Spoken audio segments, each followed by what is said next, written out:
Folks, Black Star Network is here.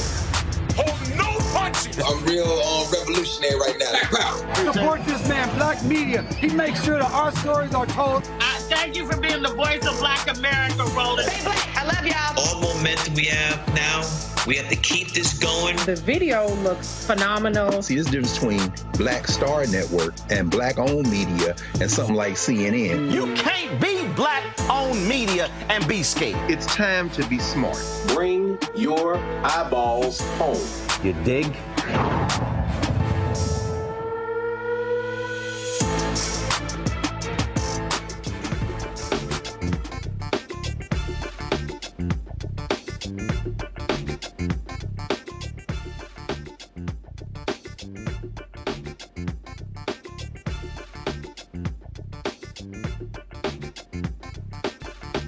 Today is Monday, July 1st, 2024. Coming up on Roland Martin Unfiltered, streaming live on the Black Star Network. The right-wing conservative Supreme Court creates a king in the United States. They say Donald Trump cannot be prosecuted for his official acts as president. We'll examine what that means for Trump's current indictments and the upcoming election. During the Thursday debate, Donald Trump made a number of lies regarding the military. We'll be joined by retired Lieutenant General Russel Honoré to debunk those lies. Also, Illinois Attorney General Kwame Raoul is leading the charge to keep DEI initiatives in law schools. He'll join us on today's show. Plus, those Fort Worth, Texas jailers who killed a Black inmate have been arrested. An Oklahoma State Superintendent says if teachers don't follow the curriculum to teach the Bible in schools, they could be fired. And Democrats continue to whine and complain and whip the bed over Joe Biden's performance in the debate. For me, it's real simple. Shut the hell up and get over it. It's time to bring the funk. I'm Roland Martin Unfiltered on the Black Star Network. Let's go. He's got it. Whatever the miss, he's on it. Whatever it is, he's got the scoop, the fact, the find. And when it breaks, he's right on time and it's rolling. Best believe he's knowing. Putting it down from sports to news to politics. With entertainment just for kicks, he's rolling. It's on go, roll, roll, y'all. It's Roland Martin, yeah. Rolling with Roland now. He's funk, he's fresh, he's real, the best, you know he's Roland Martin now.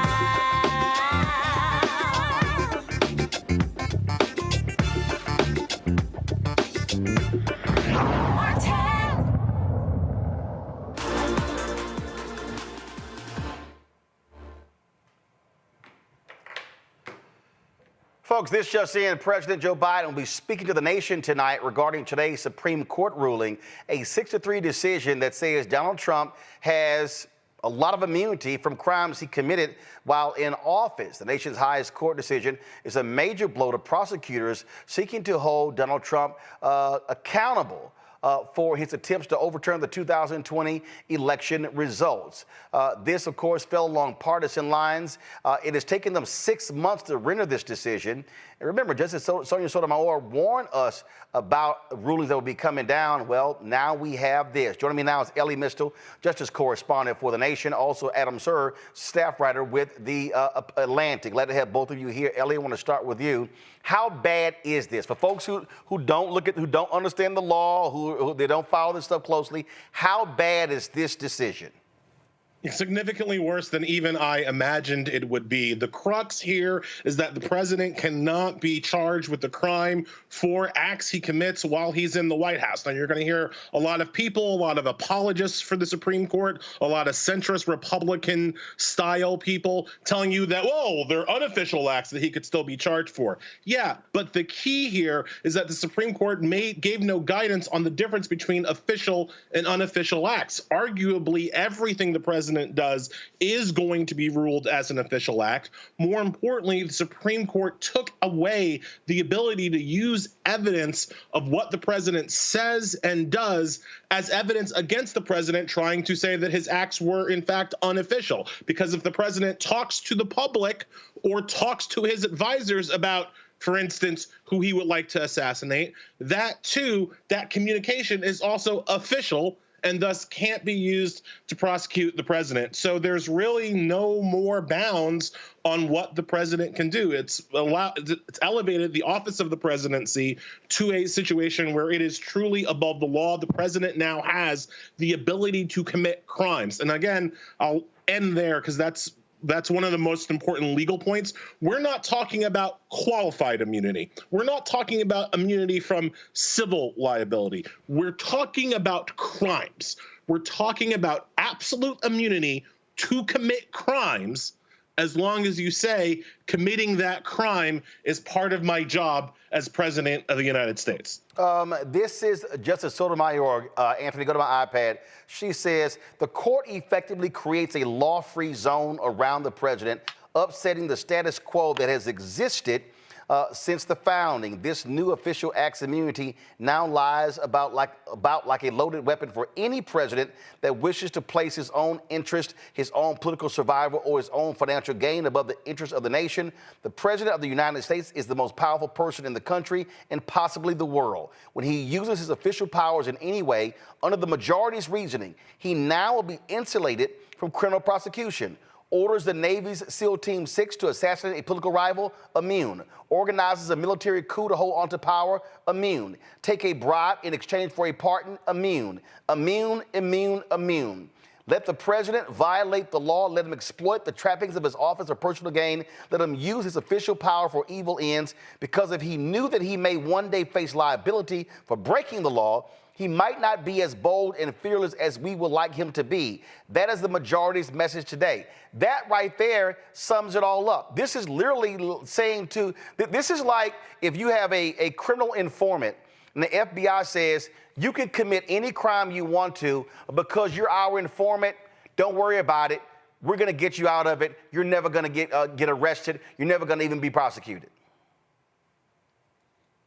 Yeah, pretty much. I mean, there are no bounds around this ruling, which I think is the scariest part here, right? Like, you could have look, I thought Trump was going to win at least partially in this case. You could have constructed a ruling that said, well, there are some criminal acts that are clearly so against the nature of lawful proceeding, blah, blah, blah, remanded it back down to the lower court for further review and instruction. The Supreme Court did none of that. The Supreme Court, Roberts, writing for the majority in Supreme Court, did none of that, and he simply said that anything that is within his obvious constitutional powers, he has absolute immunity for, and anything largely, that could be arguably said to be an official use of power, well, he has presumptive immunity for that. That is an immunity that no other official in this country has, not a cop, not a meter maid, not a congressperson. Only the president is allowed to commit crime and never, ever be prosecuted for it. He's the only person in the country that's now allowed to do that. So the notion of equal justice under law, that just goes out of the window. Well, I mean, if you look at the history of the United States, we could talk a lot about the history of the Constitution, the text of the Constitution, the framers' intent. But one thing we know that they deliberately were trying not to do was create a king. And here you have the Supreme Court's originalists, the people who supposedly care the most about the history of the Constitution and the framers' intent, saying, actually, if Donald Trump wants to be a king, he can be a king. And I think what we need to understand about this ruling is that we're talking about it in the context of Trump trials, him possibly being prosecuted for what he did in the past. But this is really a forward-looking ruling. It's a ruling that says when Donald Trump is president again, he is allowed to go on the crime spree that we, the justices, the conservative justices of the Supreme Court, want him to go on. We will not stand in his way. He can commit any crime he feels like committing because he is the president. That's what this ruling says. I guess all of these comments here during confirmation hearings don't mean anything. Go to my iPad. Watch this. I believe that no one is above the law under our system, and that includes the president. The president is fully bound by the law, the Constitution, and statutes. I believe that no one is above the law. That, of course, is John Roberts. Here's Samuel Alito. It's above the law. No person in this country, no matter how high or powerful, is above the law It has been a particular honor for me to serve on the Court of Appeals for these past 15 years. Now, that's Sam Alito. Now, guess what? Here is Brett Kavanaugh. No one's above the law in the United States. That's a foundational principle that I've talked about, coming from Federalist 69, coming from the structure of the Constitution. We're all equal before the law in the United States of America. Well, we know all three of them were lying because they comprise 3 of the 6, Ellie. And can I say, let me wrap together this opinion and the other opinions that we saw last week. When you look at the court's calling onto itself the power to rule over executive agencies, when you look at the court's decision in the Chevron case, and you link it up with today's case, what you have is the Supreme Court grabbing final authoritarian power over the rest of government, over both the presidency and Congress, right? Because the whole point of the Supreme Court not telling us what official acts and unofficial acts are, not explaining that difference to us, it means that only the Supreme Court knows. Only the Supreme Court can tell us which acts the president can never be prosecuted for and which acts he can be prosecuted for. So I hear a lot of liberals, a lot of left-leaning people out there today saying, oh, well, Joe Biden can now use this immunity. No, he can't. No, he can't.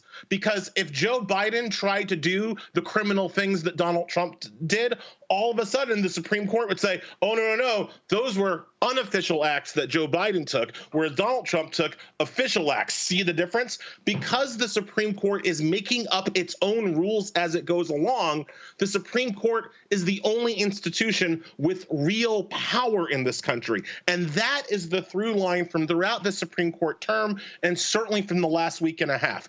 Only the Supreme Court has the power to tell Congress what it can and cannot do. Only the Supreme Court has the power to tell the EPA what regulations it can and cannot have. And now only the Supreme Court can decide what a president can and cannot do. You know, Adam, Republicans love talking about progressive judges legislating from the bench. What we are seeing is, as Ellie said, an absolute power grab by these conservatives, and they are essentially they are doing the bidding of these moneyed interests, these rich interests. You talk about the Chevron case. You talk about now, even if a rule has been enacted, decades ago, they can go back and now sue. I mean, the chaos. Judge Ketanji Brown Jackson talked about that. The chaos that we are about to see unleashed on this country, especially if Donald Trump wins, is going to be nothing that we've ever seen before. I think we have to understand that this ruling and the level of power that the Supreme Court has asserted over the past few weeks, I think fundamentally changes the nature of our government. Whatever we were before those rulings, I think we're becoming something different now, and we will become something even more different if Donald Trump takes power after the November election. And I think fundamentally this is a 19th century worldview that the justices have, which is basically that elites really should not be held accountable for anything. There is a certain level of immunity that if you are a conservative elite, whether that's in business or in government, you simply are not bound by the law the way that other people are.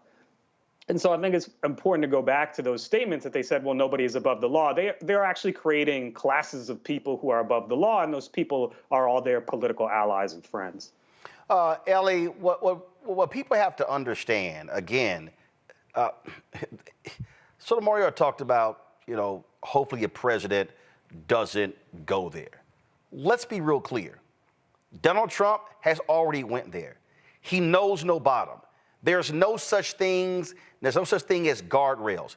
Justice John Roberts, in his opinion, literally said that because the president is pursuing his duties to uphold the law, he can inquire about investigations of the Department of Justice when we've operated as if there's sort of this wall between the executive branch and the DOJ so they can maintain their independence. Roberts has just said, the hell with that.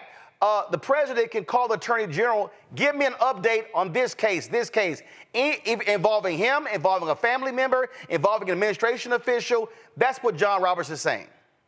Yeah, he's obliterated the separation, the wall of separation that's supposed to exist between the president and the Justice Department. Democrats are well aware that Joe Biden does not call Merrick Garland up and tell Merrick Garland what to do. But that separation, that's out the window. If Trump gets back in, as he was already doing with Bill Barr and Jeff Sessions and the toilet bowl salesman man, whoever he puts in as Attorney General next, be it Stephen Miller or Mike Davis or some other kind of unreconstructed racist that Trump finds out of 1965 Alabama, it will be a situation where Trump can call that attorney general up every day and instruct him who to prosecute, who to let off. That's, again, the kind of massive power that the president has accrued to himself under this ruling. And to go back to Adam's point, when you talk about the class of elites that Adam is absolutely right that the Supreme Court is creating, let's also not forget the earlier decision last week where the Supreme Court made it okay for people to take bribes, as long as they're called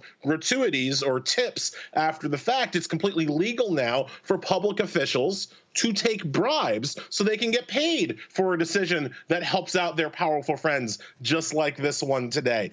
It's a all hands on deck reformation and reimagining of what America is supposed to be. And that reimagining is not one in line with democratic self-government principles. And of course, that has always been the point of the conservative takeover of government, and especially the courts. They don't want democratic self-government principles because they understand that they might lose in a democratic self-government, right? They might lose free and fair elections. They lose all the time. They don't have the kind of political and demographic advantage that allows them to forever keep whites' power in a democratic system. So now they've gone to the courts to impose that power as a form of minoritarian rule on the rest of us and make sure all of their friends are, again, above the law and unable to be held accountable by it.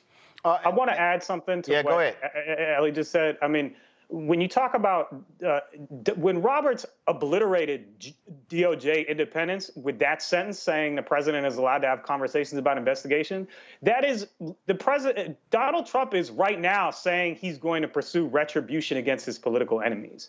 So with that, with Donald Trump going on the campaign trail saying, I'm your revenge, I'm your retribution, all that stuff, John Roberts, having seen that, decided to write into this decision, oh, and by the way, when Donald Trump becomes president again, he can prosecute whoever he wants, and he can decide that other people, his friends and cronies who commit crimes, those people will not be prosecuted. He could decide that those people will not be prosecuted. So it's really sort of a frightening window into what the Supreme Court thinks about both itself and about Donald Trump, which is that they want their guy to be president, and when he is president, to be unbound by the law or the Constitution in any sense, except to the extent that they decide they don't like something he's doing, which is to say that they're in charge now.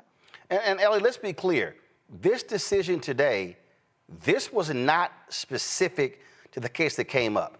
They decided, and we saw this in their questions, they basically pushed aside the actual case that was in front of them, and they decided to create a standard for the future that had nothing to do with the case that was presented to them.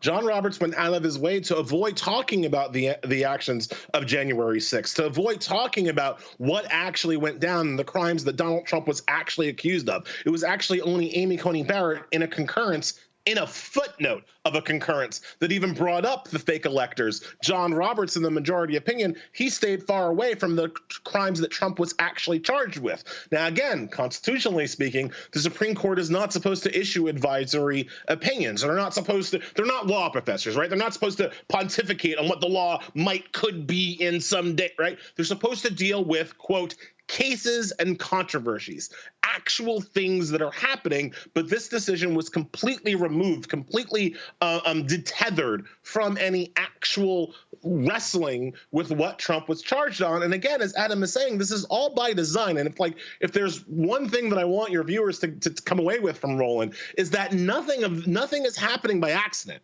Right? Nothing is happening because the justices are just trying their best and they ended up in this place. Like, this is all part of a plan, and that plan is being executed, and that plan is to make sure that whatever we do this November, it doesn't matter.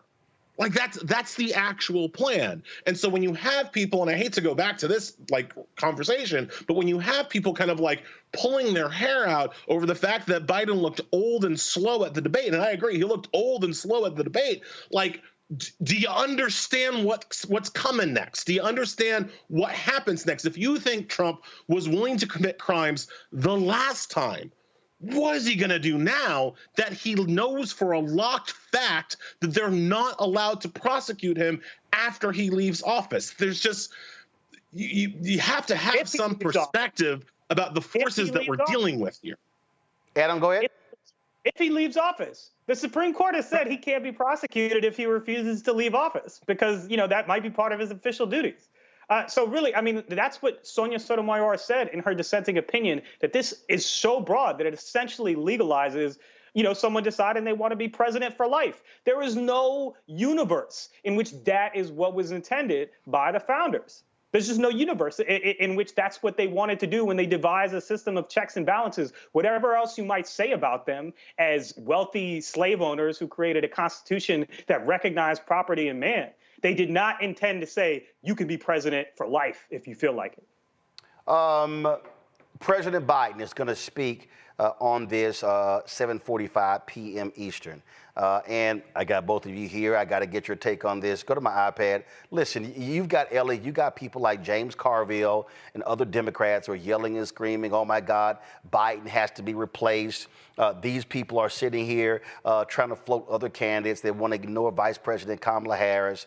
And the bottom line is this here. I just think fundamentally this has to, you have to accept the reality. It was an awful night. He had a bad night. But this notion that you could just go ahead and replace Biden right now and everything is just wonderful and it's going to be all okay is crazy. This ruling right here, this should be the rallying cry of Democrats. This ruling right here and the Chevron decision and the other decisions should be, I don't give a damn who the hell we put up.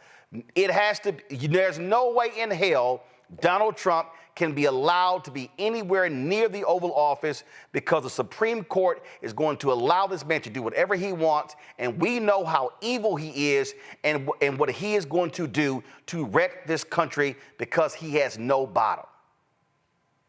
Expanding the court, adding justices to the Supreme Court is the only way to stop the Supreme Court. You can't legislate yourself out of it. You can't legislate with a restoring Roe legislation or a presidents are not immune from crimes legislation because the Supreme Court will strike that down as unconstitutional. So you can't legislate your way out of it. You can't vote your way out of it because the Supreme Court isn't voted on. The only way to stop the Supreme Court is to add justices to the Supreme Court, and Biden has been against adding justices to the Supreme Court for his entire career, including all throughout the run-up to the 2020 election. He has also been against getting rid of the Senate filibuster, which is the kind of proximate cause of why progressive policies and agendas and things like packing the Supreme Court can't be done. If he comes out tonight in the heat of all of these rulings against not just the liberal agenda, but the Democratic agenda, small d,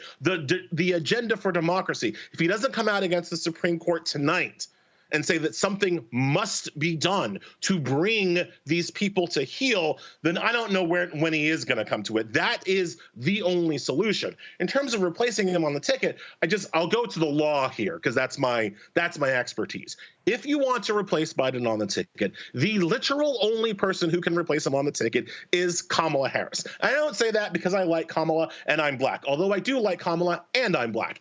I say that. Yeah, we know you black with that Afro pick. We know you black, but go ahead. I say that because the people who gave them money gave the money to Biden Harris, not Biden or whatever other white guy you guys come up with, right? So if Biden is not going to be the nominee, all of the money and the spending and the ad buys that have been done on behalf of the Biden-Harris campaign go to Kamala Harris. So if you don't like Biden, then your choice is Harris. And if you don't like Biden or Harris, then I guess your choice is fascism. But those are your choices. Those are the sum totals of your option. Biden, Harris, fascism. Pick one and join me in November. Adam? And Adam, you don't have a pick, Afro pick with you today, but go ahead. Unfortunately, I no longer have an afro to pick, although I did have nice hair when I was, 18 years old before it started falling out. But, I mean, obviously he's right. I think the trouble is here is that if you say that Joe Biden has to step down because he's not, he can't campaign, then I think he really has to resign, because there's no way that he can campaign, but he can discharge the office of the presidency. And I'm not saying, I'm not saying he has to resign. That's not what I'm saying. But I am saying if he chooses not to run, there's no logic that says he can stay in office to do that job, but he's just not up to running a campaign. Now, obviously, the office of the presidency is much more difficult and much more complicated. But he's right. The only alternative is Harris. It's either Biden or Harris. Those are your choices. So people have to figure that out. All right, then. Ellie Misto, Adam Sir, gentlemen, I appreciate y'all joining us today on the Black Star Network. Thanks a lot. Love being on with you too, brothers. All right, appreciate it. Folks, got to go to break. We'll be right back with our panel to get their thoughts on today's momentous decision from this Republican right-wing conservative Supreme Court. You're watching Roland Martin Unfiltered on the Black Star Network. On the next Get Wealthy with me, Deborah Owens, America's Wealth Coach, you see the headlines. All frightening, right? Interest rates are going up. The recession is on the way. The stock market is up and down. But you know what they say. Scared money don't make money. That's why I'm excited on our next Get Wealthy to have a conversation with someone who has written a new book, Fearless Finances, and she's going to share exactly what you need to do to secure your bag regardless of the ups and downs of the economy or the stock market. Oftentimes you can start with as little as $5. That's right here, only on Get Wealthy on Black Star Network. Now streaming on the Black Star Network. If you look at all of the best mans, the movies, and then of course, series on Peacock, why do you think it resonated so well? Well, I think it's a reflection of us. I think it's a reflection of authentic black people, the way they see themselves. And in some instances, aspirationally so.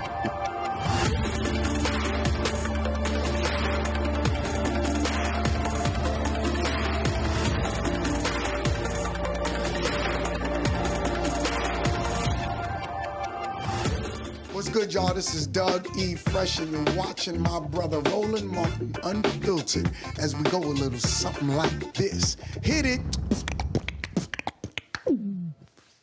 It's real.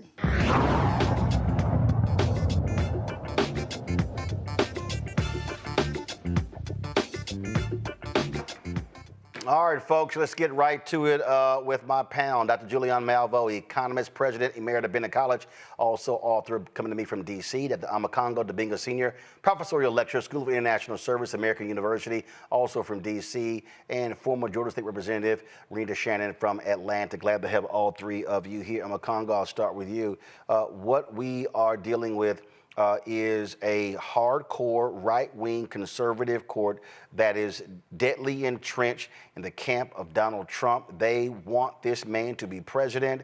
They are pushing forth an ideological agenda. This notion that the Supreme Court is nonpartisan, they call balls and strikes, is absolutely BS.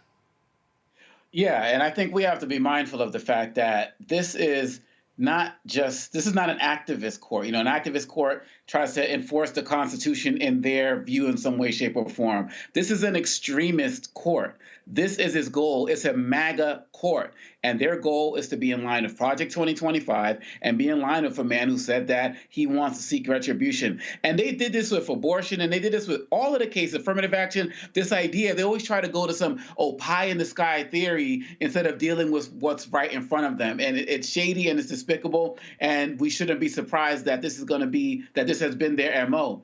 And it's like you said right before we went into the break, Roland, now it's like it doesn't even matter. Like, the fight is real. And if it's always been real to us, Black Star Network, all of the panels every day, all of us who vote, Black Voters Matter.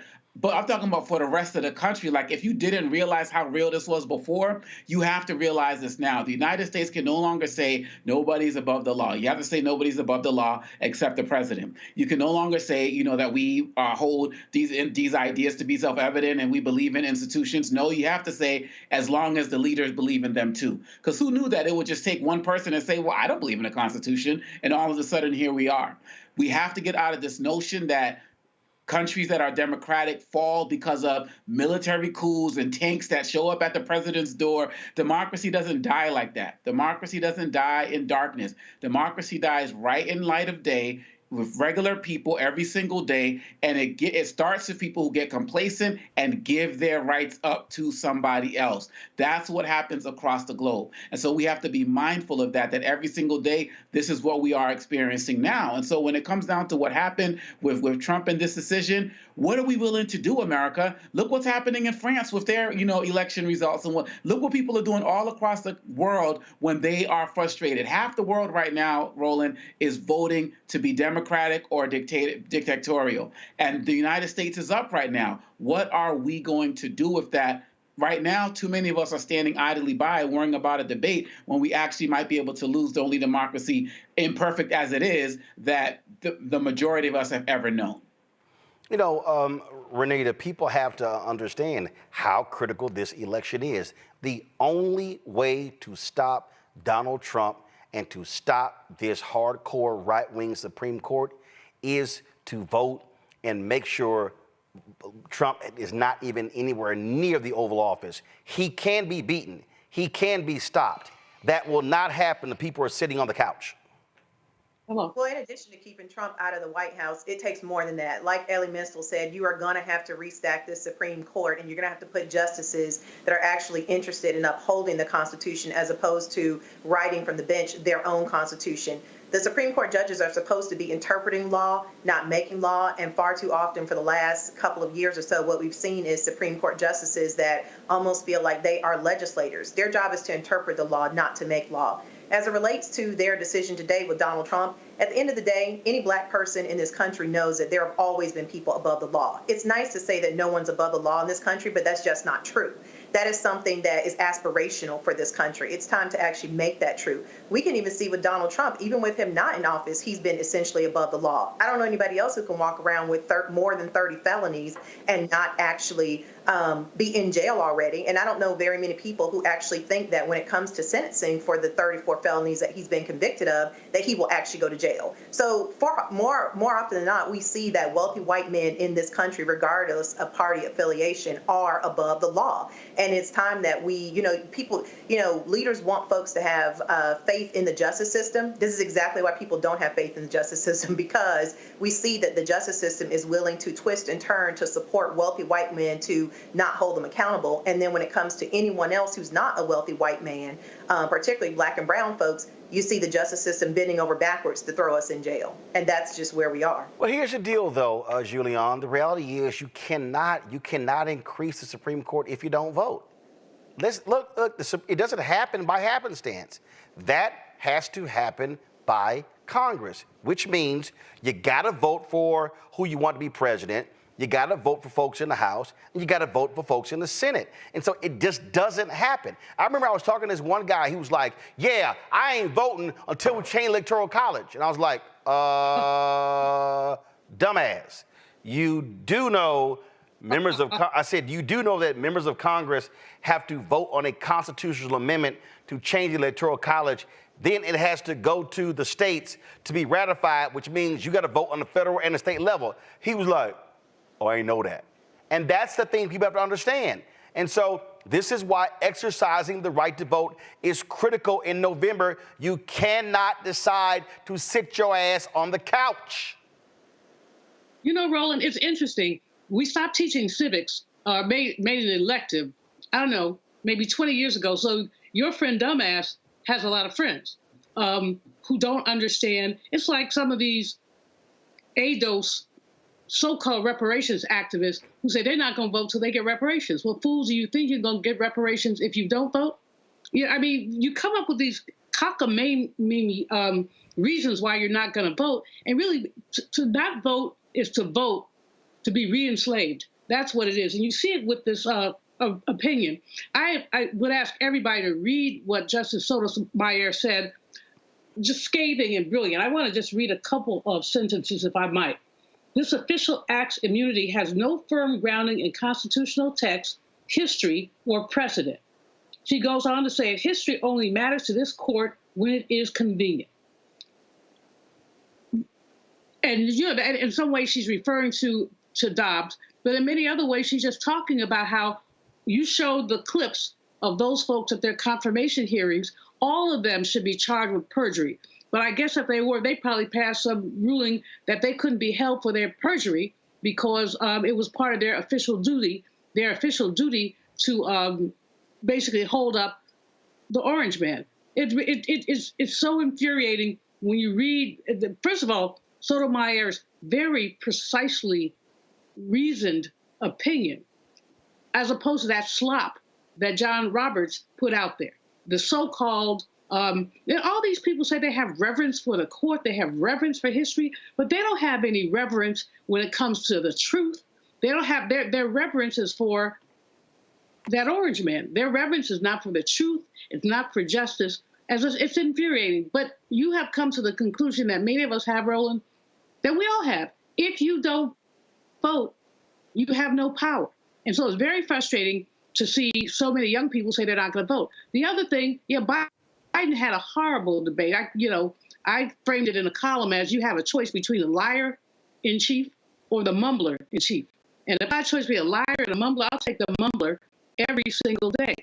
But while all these Democratic pundits, James Carville, all those, used to be big Democrats, are whining, and then your intro was absolutely right, whining, bedwetting, tripping. While they're doing all that, they're not paying attention to the policy space. I don't care what Reverend Jackson said years ago. I'd rather see Roosevelt in a wheelchair than Reagan on a horse. I mean, unless Biden has dementia, which there's no evidence of that, I'd rather, he can mumble if he wants to. He's a good man.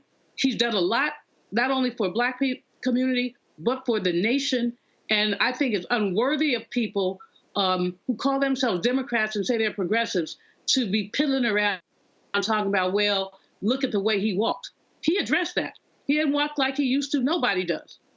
However, he still gets from point A to point B. Or like Reverend Barber said on Saturday, you were there, he said that Harriet Tubman had epilepsy. He listed all these things. He said, I don't walk that well either, but I know how to walk toward justice. This ruling is unjust, and it does set up a hierarchy, a class hierarchy that puts Black people back again on the bottom. Look, I'm trying to explain to people what the Supreme Court just laid out. They just said, Donald Trump, if you get elected again, you can do whatever the hell you want.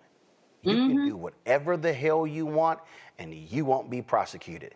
If you want to use the IRS to go after your political enemies, go right ahead, call an official act. If you want to use the DOJ to prosecute your enemies, go right ahead. I'm telling everybody who is watching and listening to the sound of my voice, we are going to endure hell if this crazy, deranged fool gets back into the White House. I'm warning y'all right now. It's going to be awful.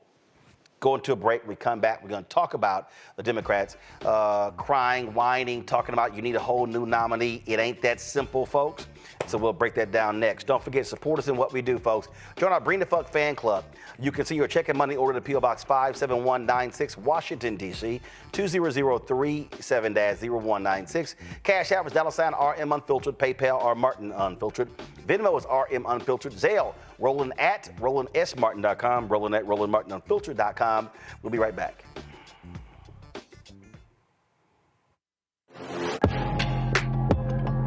A lot of y'all have been asking me about the pocket squares that we have available on our website. You see me rocking the Shabori pocket square right here. It's all about looking different. Now look, summertime is coming up. Y'all know, I keep trying to tell fellas, change your look, please. You can't wear athletic shoes every damn wear. So if you're putting on linen suits, if you're putting on some summer suits, have a whole different look. The reason I like this particular pocket square, the Shabor, is because it's sort of like a flower and looks pretty cool here versus the traditional boring silk pocket squares. But also I like being a little different as well.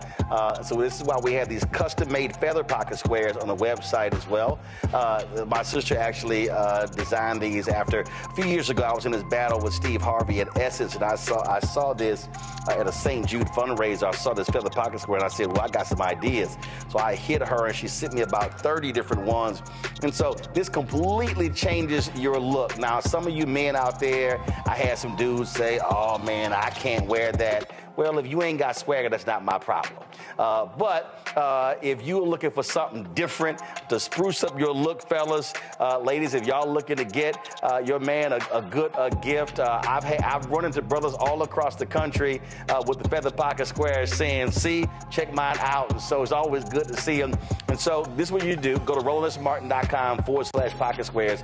You can order Shabori pocket squares or the custom-made pocket squares. Now, for the Shaboris, we're out of a lot of the different colors, and I think we're down to about 200 or 300. So you want to get your order in as soon as you can, because here's what happened. I got these several years ago, and the Japanese company signed a deal with another company, and I bought them before they signed that deal, and so I can't get access to any more from the company in Japan that makes them. And so get yours now. So come summertime, when I see y'all at Essence, y'all could be looking fly with the Shabori pocket square or the custom-made pocket square. Again, RolandSMartin.com/pocket squares. Go there now.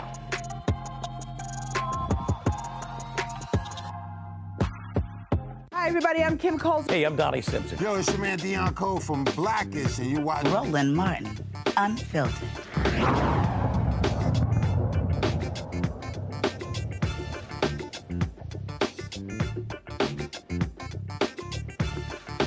All right, folks, Democrats have been wetting the bed, really upset with what took place on Thursday's debate, President Joe Biden's performance. Even he admitted the next day in Raleigh, North Carolina, that he was not sharp, was not good. And so you're going now, they're reporting that yesterday the Biden family met at Camp David for a pre-arranged photo with Annie Leibovitz, and boy, they were really ticked off with a lot of his advisors, wanting them to resign. Anita Dunn, Bob Bauer, as well as his longtime aide, Ron Klain. No indication the president is going to fire any of them, or they're going to actually resign as well. But this campaign, as well as President Biden, is under intense pressure to determine whether he is going to move forward. The reality is he is going to have to make the decision. Now, he's stepped forward and already made clear that he is not stepping down. But then you have folks like James Carville, other folks, donors were on a call yesterday, and they were whining, complaining, some of them saying they wanted their donations back as a result of this. And so it's a whole lot of back and forth that we have been seeing, have been hearing when it comes to this election. And so the question is, what do you do? What actually happens?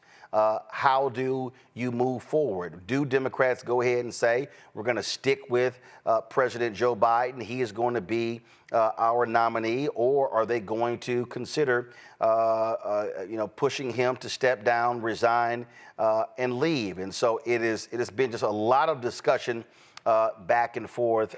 And I saw a tweet over the weekend from retired General Russel Honoré that I got a pretty good kick out of. He was basically just telling these Democrats, shut the hell up and get your game face on and focus on the task at hand. Let's see if I can pull the tweet up. And if you guys go ahead and pull it up. This is right here where he laid out, please stop pissing on yourself. And he went on and on and on, laying this whole thing out in terms of what Democrats should be doing. He cut right to the chase, the same way he did when he hit the ground in New Orleans during after Hurricane Katrina. He joins us right now.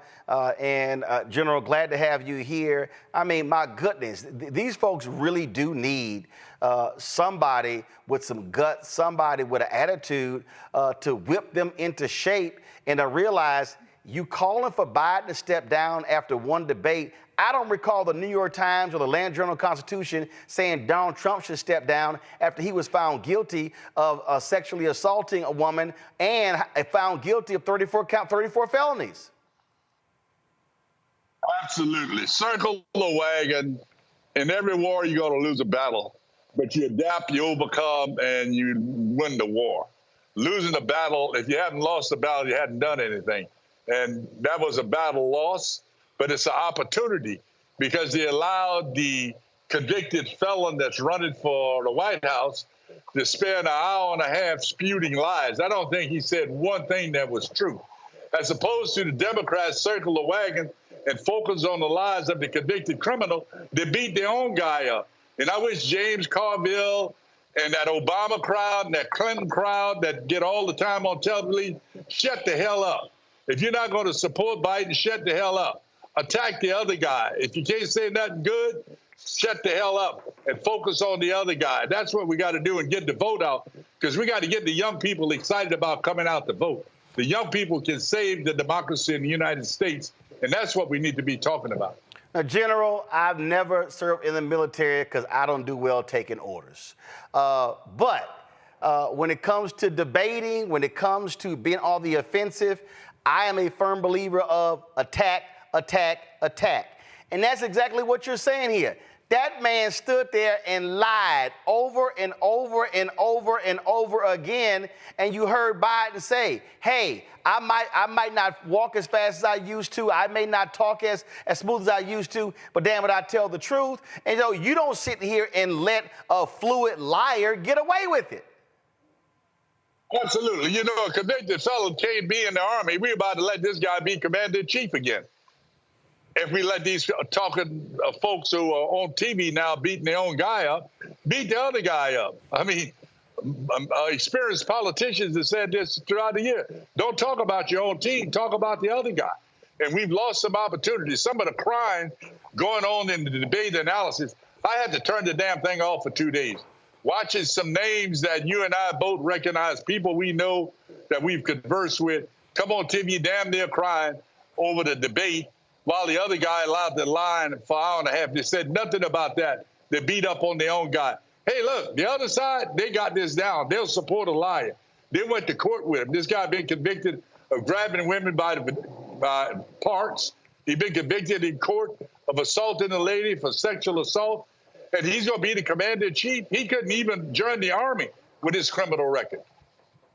Well, and the thing that also jumps out at me here when you talk about the line, the man sat there and just lied about the military, lied about support, lied about what he claims he did not say, and then lied about even Ukraine and Putin. Y'all go ahead and roll it. Former President Trump, Russian President Vladimir Putin says he'll only end this war if Russia keeps the Ukrainian territory it has already claimed and Ukraine abandons its bid to join NATO. Are Putin's terms acceptable to you? First of all, our veterans and our soldiers can't stand this guy. They can't stand him. They think he's the worst commander-in-chief, if that's what you call him, that we've ever had. They can't stand him. So let's get that straight. And they like me more than just about any of them. And that's based on every single bit of information. As far as Russia and Ukraine, if we had a real president, the president that knew, that was respected by Putin, he would have never invaded Ukraine. A lot of people are dead right now, much more than people know. You know, they talk about numbers. You can double those numbers, maybe triple those numbers. He did nothing to stop it. In fact, I think he encouraged Russia from going in. I'll tell you what happened. He was so bad with Afghanistan. It was such. Who literally said to NATO, hey, if y'all don't pay up, Putin can do whatever the hell y'all want. And then in that debate, he lied about that. He lied. He said, oh, when he talked about losers and suckers, he said, oh, I fired that general. I never said that. General John Kelly, a retired four-star, confirmed Donald Trump said that. And you know what, General Honoré? I really wish General Kelly would have the guts. Stop hiding behind a quiet confirmation. I wish General Kelly would come out and give a major speech and let it come out of his own mouth what Donald Trump said, because I think people would listen to that man, especially serving as his chief of staff and being a four-star general, if he told American people what Trump said about our troops who were killed in battle. I agree with you. It needs to come out of his mouth. It also needs to be repeated, the number of high officials that worked for Trump that are in jail or on their way to jail, and the number of high officials that collectively signed a letter say he should be nowhere near the White House again, to include all of his two of his national security advisors say he should never be in the White House again. He's not to be trusted. He took classified documents and put them in a bathroom. He showed them around Mar-a-Lago. This guy should never be entrusted again with the leadership of this country. And people got to get off the AZZ and go vote. And that's the banner we need to be talking, Roland. Get off your AZZ and go vote. You can't sit around and say, I didn't get what I wanted the last time. I ain't watching the election. I ain't going to vote for an old guy. Well, guess what? You will end up in a situation where a lot of black and brown people will be sent out of this country on day one. And there will be nothing, no progress for the people of color. I'd be curious, General, have you volunteered or have they reached out to you? I would love to see you do something with Vice President Kamala Harris in North Carolina, in Virginia, places where we have battleground states where you got significant veteran presence, or even something, she's doing a lot of conversations with black men, because what I believe is it's great having actors and comedians, but I just think you got to have some folk who are speaking a different way in some of these conversations. So I'm just curious, have you expressed interest in doing anything like that, or what you want to? Well, they got my address. They know how to get a hold of me. But remember, they trust fellow politicos, people that have run campaigns. And if you hadn't run a campaign, you have no voice. The other side used their public servants quite effectively in the last election. But they got my address, they know my phone number, and we'll get it done if I'm asked. But American people, just please repeat to all our Gen Z young people that's going to be voting for the first time, please get out to vote. Take somebody with you. Double your impact. We can defeat this criminal and keep him out of the White House, because he will destroy this country. He's already got a plan to do it, the 2025 plan, and it will destroy this country. Well, I'll give you a perfect example of the lies. How many times have we heard Donald Trump lie? He did it in the debate again. How many times have we heard him take credit for a bill that Obama signed? It's the Veterans Access to Care Through Choice. It was signed in 2014, and how many times has Trump, in fact, I'm going to play this here. I mean, listen to this right here. And people are waiting on line for a week, 2 weeks, a month, 3 months. And I made a deal with Congress. I had to get it through Congress that anybody that has to wait more than 24 hours goes outside, goes to a local doctor, we pay the bill, they get themselves fixed up, and it worked. And people are waiting on. That's a lie. That's a lie, because this right here, this Obama signing the bill. President and Commander-in-Chief, and I have no greater privilege than the chance to help make sure that our country keeps the promises that we've made to everybody who signs up to serve. And as long as I hold this office, we're going to spend each and every day working to do right by you and your families. I'm grateful to you. God bless you. God bless America. With that, I am going to sign this bill. Thank you very much, everybody.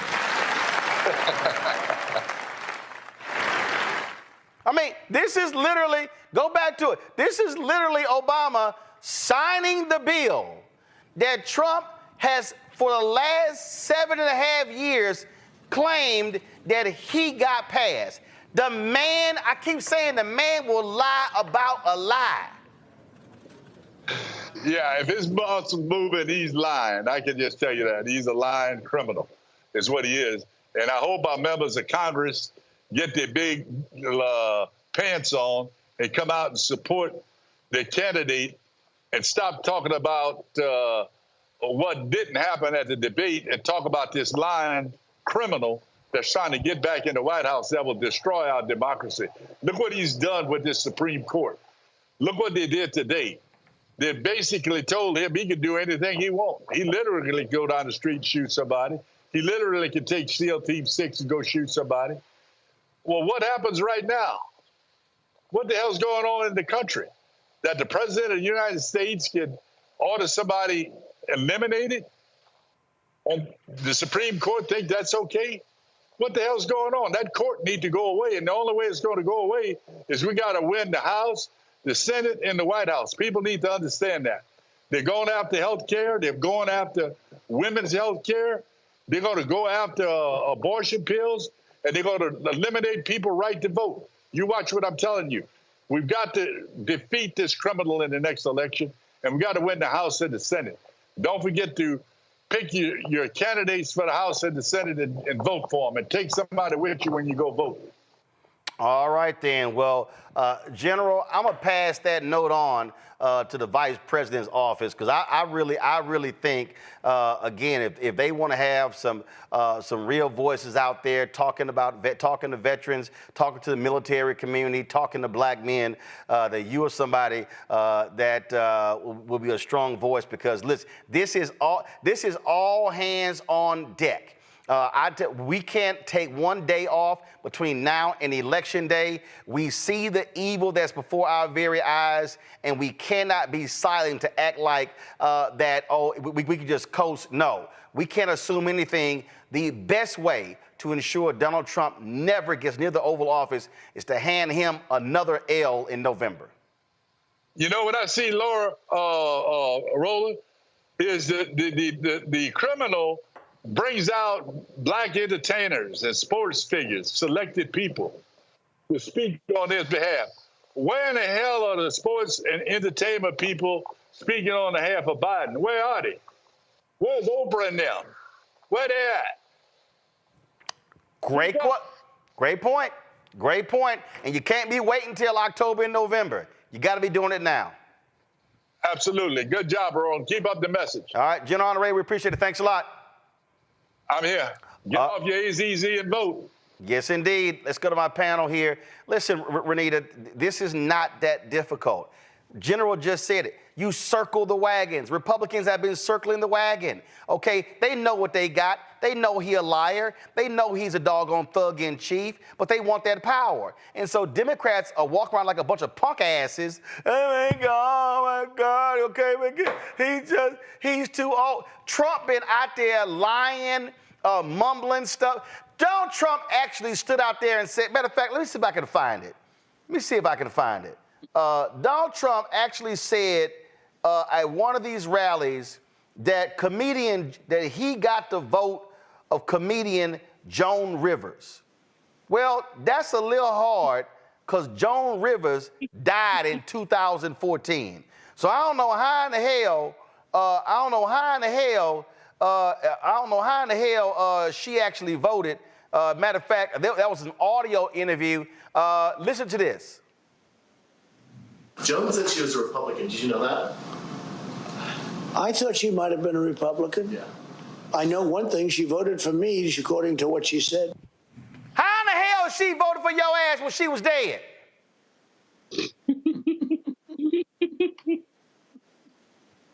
Renita?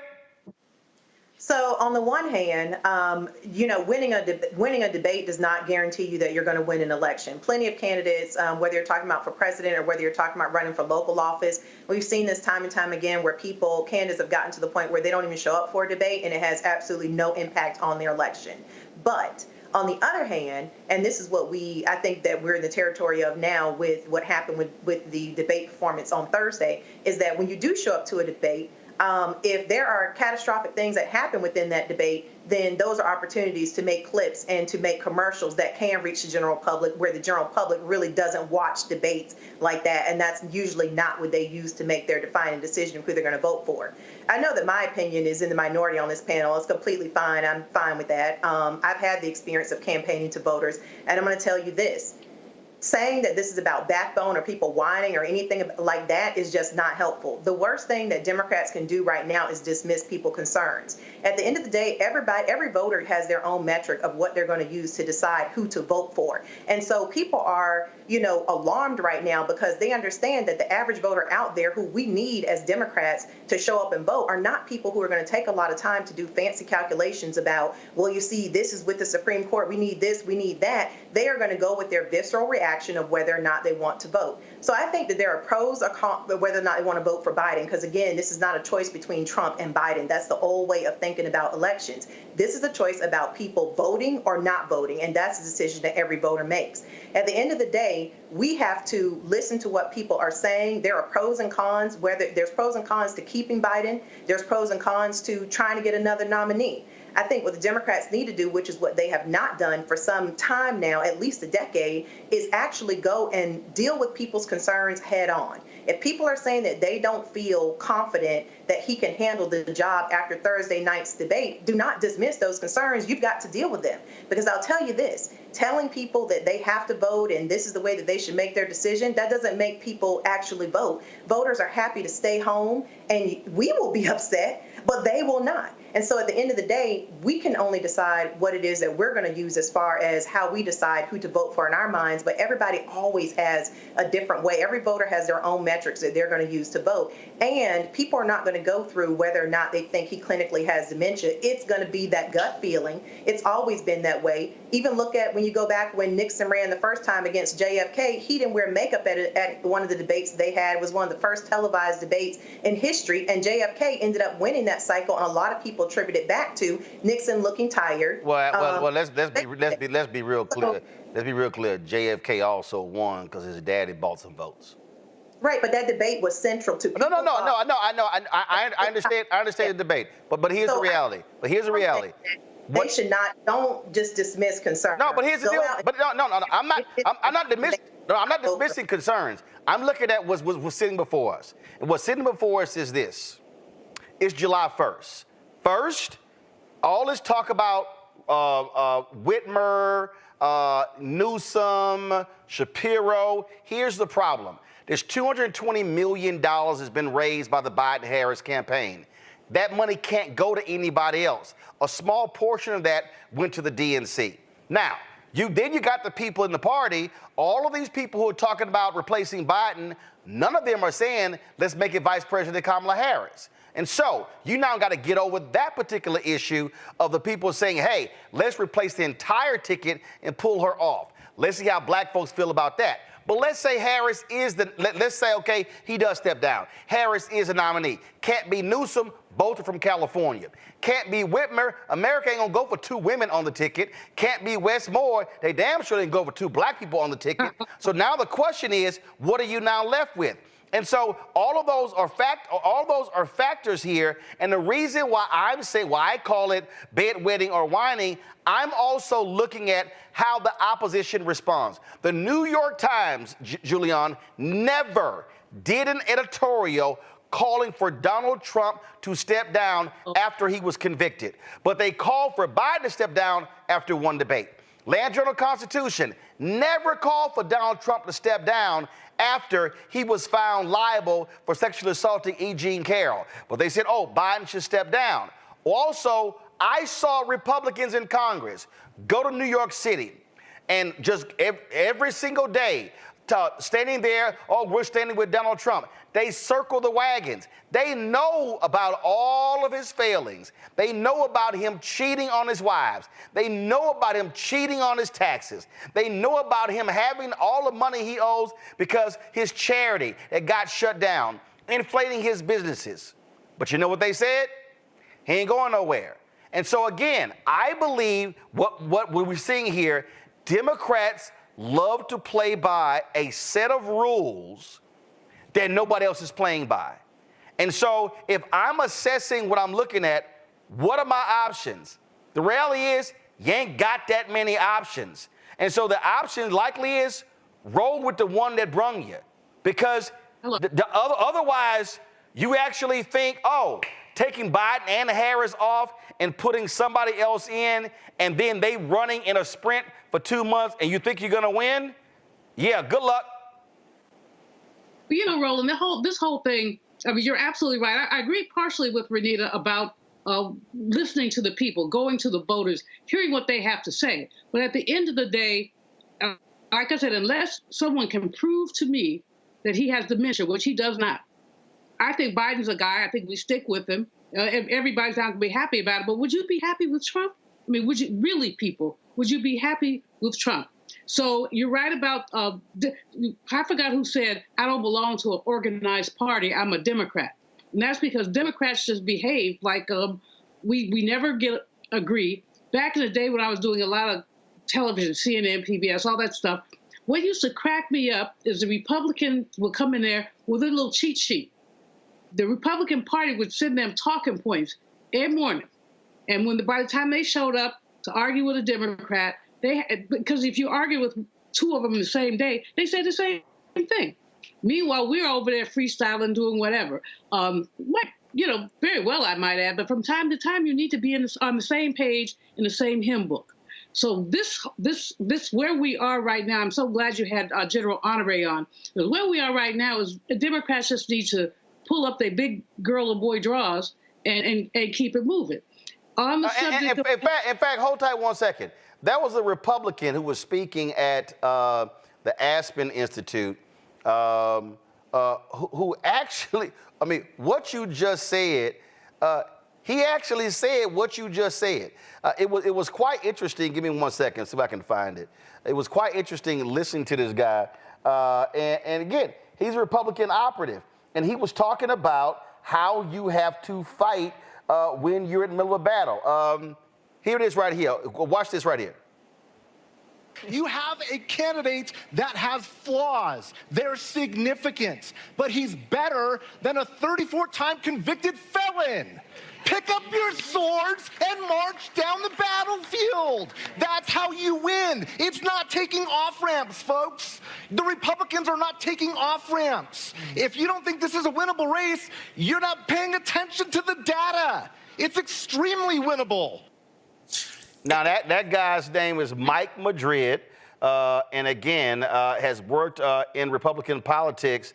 And if there's anybody, Juliana, who knows about being cutthroat and going with it, that's Republican operatives.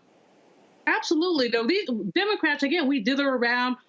We're all over the spectrum. On this one, we have to be united. I'm really frustrated. I want to say one thing about the Orange Man.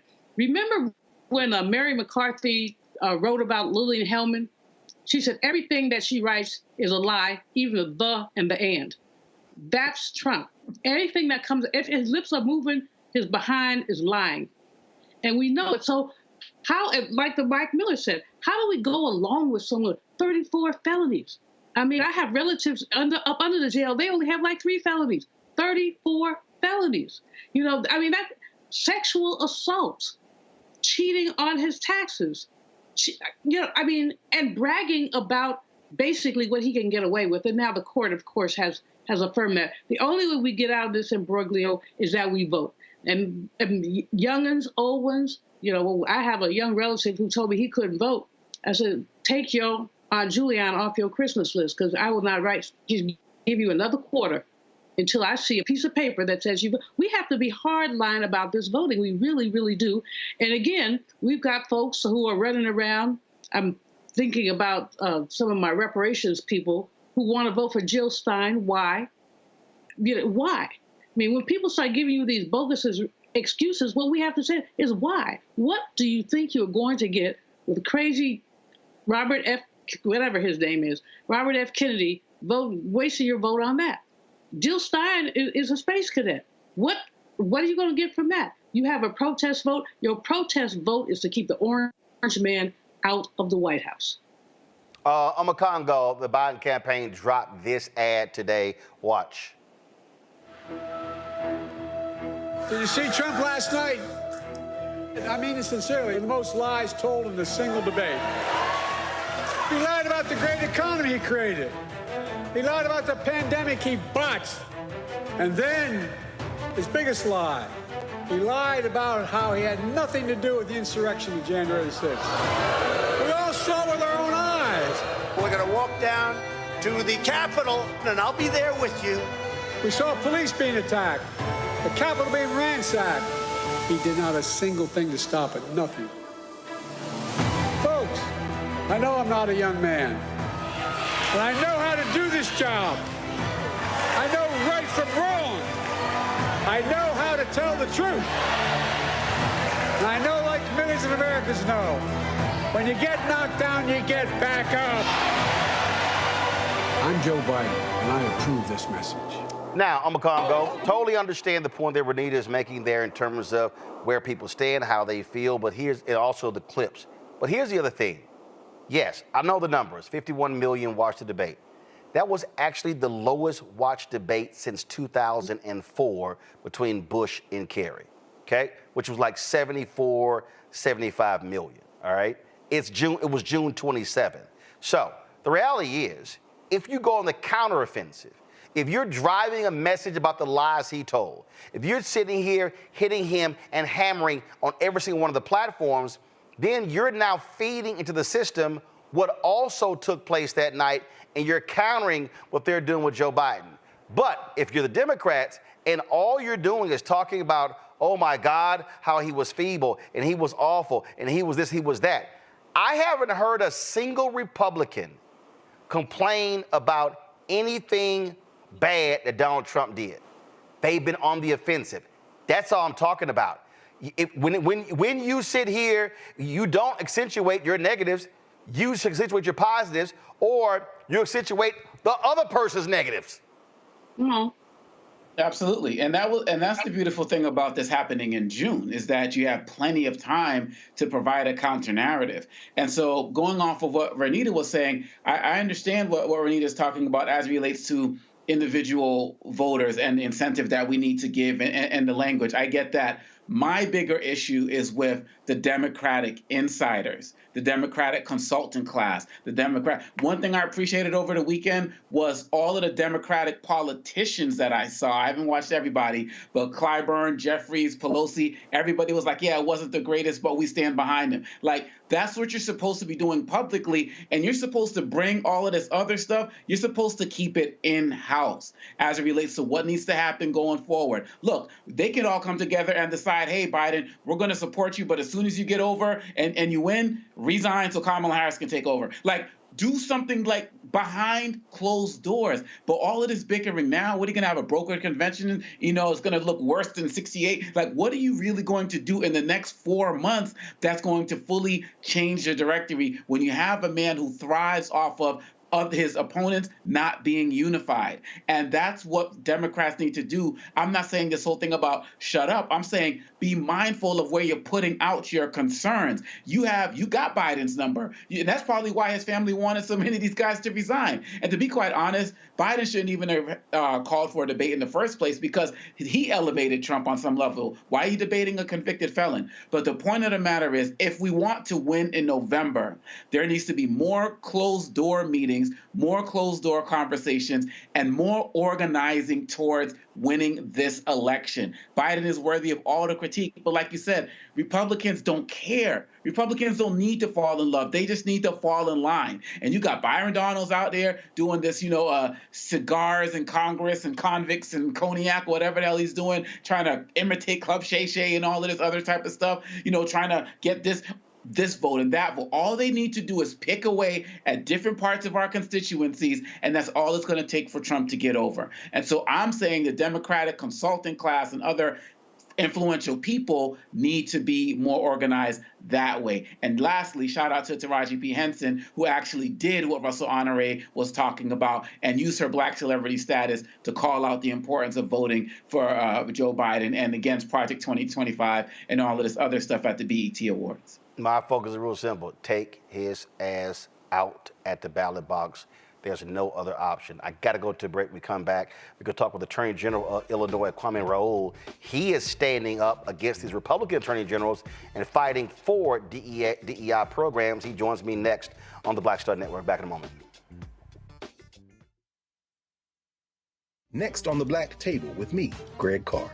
Dr. Gerald Horne, a man regarded by many as the most important historian of our time. He provides us a history lesson I'm betting you've never heard before. Texas enslavers who planned to continue the conflict even after Appomattox, even after the formal surrender of Robert E. Lee. Dr. Horne talks about his new book, The Counter-Revolution of 1836, Texas, Slavery, and Jim Crow, and the Roots of U.S. Fascism. You do not want to miss this conversation. Only on the Black Table, right here on the Black Star Network.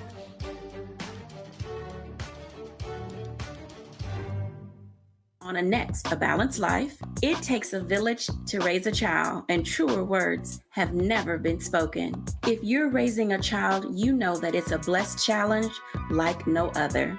Even more so if your child has a disability. We'll talk to parents and our expert panelists about the best way forward for your child to help you maintain your own sanity. On a next, A Balanced Life with Dr. Jackie on Black Star Network. Hello, I'm Marissa Mitchell, a news anchor at Fox 5 DC. Hey, what's up? It's Tammy Roman, and you are watching Roland Martin Unfiltered.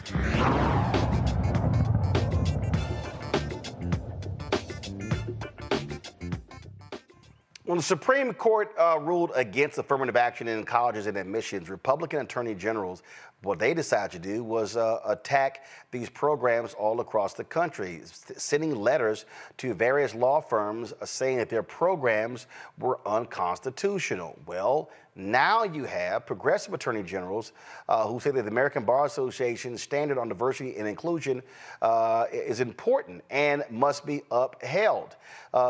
Illinois State Attorney General Kwame Raoul and 19 state attorneys generals are publicly supporting DEI programs. He joins us now from Chicago. Glad to have you here, AG Raoul. I mean, finally this is happening. You know, I keep talking about going all the offense, and it was pissing me off, you know, after this when Senator Tom Cotton decided on his own to send a letter. And I remember I was in a session during the Congressional Black Caucus with Senator Cory Booker and Senator Warnock. I said, damn it, send your own letter. I said, let's have these Democratic attorney generals go on the offensive. I said, let's stop playing defense and fight for stuff like DEI programs. Yeah, Roland, you're absolutely right. And we went on the offensive last year. In fact, we responded right away. My colleague out of Nevada, Aaron Ford, led a group of us in response to the initial letter. And those initial letters last year, the specific thing about the references within those letters, they were attacking programs that specifically help African Americans.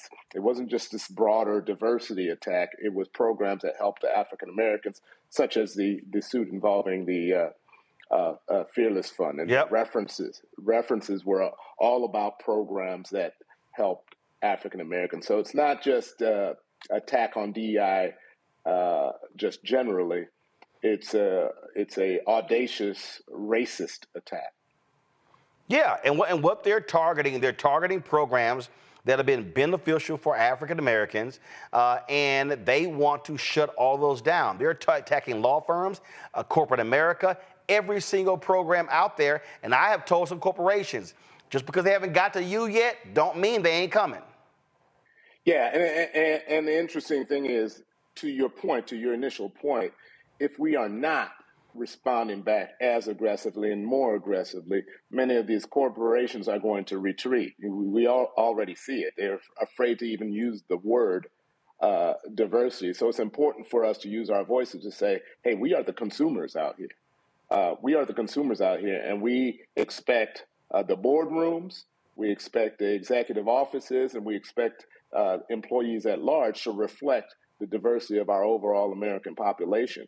And we want the halls of education opportunity to look the same as well. And so where the ABA stands up and has a standard that doesn't say you have to make race-based admissions decisions, but says you have to have a concrete commitment to diversity, that does not violate SFFA v. Harvard in any way. And so this attempt to intimidate the ABA in its accreditation process towards having them have institutions that commit themselves to diversity should not be tolerated. Well, you make a great point there, and that is, if these corporations, look, they run scared. Okay, they're scared of sitting here. There was one company. Man, I forgot. It was some.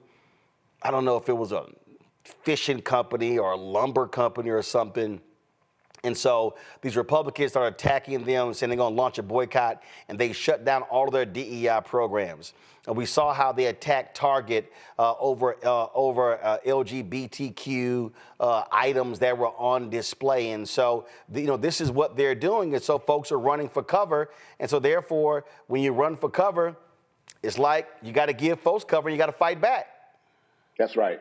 And so one of the things that we've historically done, you were once in Chicago, and when I was in the state Senate, we called on the pension funds that many black folks and brown folks pay into to make sure they have the financial services companies reflect the population of the folks who were putting their money into these pension funds. And it had a dramatic effect because we had annual hearings, we were asking questions, we were asking for numbers, and we can't stop doing that. We have to continue to be aggressive with regards to this call for inclusion. Otherwise, we're not going to be included in the American dream. Questions for the panel. Julian, you first. First of all, thanks for your work, Brother Man, Hashan. Appreciate your work in Illinois. Many folks have gone after DEI programs, and this Ed Blum, who seems to be at the forefront of all this, what can you all say so that those of us who are not attorneys, what can the rest of us do to support the work that you're doing and to basically repel the work that Mr. Blum is doing? Well, I think part of it is we have to continue, because we're all consumers, we have to continue to ask questions. Ask questions about who's in your boardroom. Ask questions about who comprises your executive leadership team. Ask questions about how many people of color do you have working? How many companies are you contracting with that are minority owned? There's a power in asking a question that doesn't call for a racial mandate, but by asking the questions and by saying that, hey, we are consumers, we spend money like anybody else, and we expect to see ourselves reflected in the companies that we invest in and we buy products and services from. Thank you. Omakongo? Mr. Raul, thank you so much for your work. And, I speak, my question is this. I speak at corporations and associations in the DEI space for across the country. And for years, I started to see a little bit of a fear of speaking up about these things from companies I used to work with. And then I started to see a shift towards a little bit of a diversity fatigue. You said that y'all were right at the top from the jump speaking out about why this was a problem, people trying to end DEI. What are you seeing now, July 2024, in terms of an attitude shift of the people that you're working with, and how are they responding to what you're doing? Yeah, and so I don't want to make it seem like we're out here alone with this advocacy. We've connected with the Black Economic Alliance. The Congressional Black Caucus has put out letters asking those questions that I referenced earlier. So there's a willingness for folks to speak out, and there's some corporate representatives as well who have said we are not retreating. Now, I'm not going to tell these corporations, because I wasn't happy with the decision in FFA v. Harvard, and I'm not naive about, we've seen the Supreme Court's decisions over the last week, including today. I'm not naive about how our courts are comprised and the dangers that may exist, but it's not a time for us to retreat. Renita? Yes, thank you so much for your work. What you're doing is really important. I think far too often people think of DEI issues as being soft issues that really don't come to the top of their list, but there are hard, tangible impacts when you remove DEI programs. So I'm glad that you covered how this affects many different industries. I'd love for you to connect for the audience how this relates to health care that Black people receive in this country as it relates to removing DEI from medical programs across the country and realizing that the students of today are the doctors tomorrow. Talk about the correlations, if you can, of as we're doing what we can to have better health care and take better care of ourselves as Black folks in the country, how DEI actually has a role in that. It has an incredible role in it, and when you talk about healthcare today, in particular, there's a lot of private equity investment in healthcare, and it's changing the way that healthcare providers approach provision of healthcare, and there's a disparate impact on people of color. If you think about during the COVID pandemic, who you admit into a hospital and who you turn back, who you give a certain type of treatment and who you don't give that treatment to. And unless you have that representation within, my wife is a physician, and she talks about it frequently, how even physicians who Black physicians who present themselves as patients sometimes are discriminated against. And so if you're somebody who knows, who has the wealth of knowledge in healthcare, and you're going to be discriminated against, how about the layperson? And so the point that you raise is a critically important one. Particularly, healthcare is a booming industry where private equities putting their foot in within that industry, and there are some devastating impacts as a result. And my office, as well as some other offices, are looking into that as well. All right, then. Well, AG Rowe, we certainly appreciate it. Hey, while you're here, just look, you're a top official there. Just want to get your thoughts to weigh in on this presidential race and, all the different calls out here. Some people are saying Biden should step down moving forward. Just what do you think about all that you're hearing after Thursday's debate?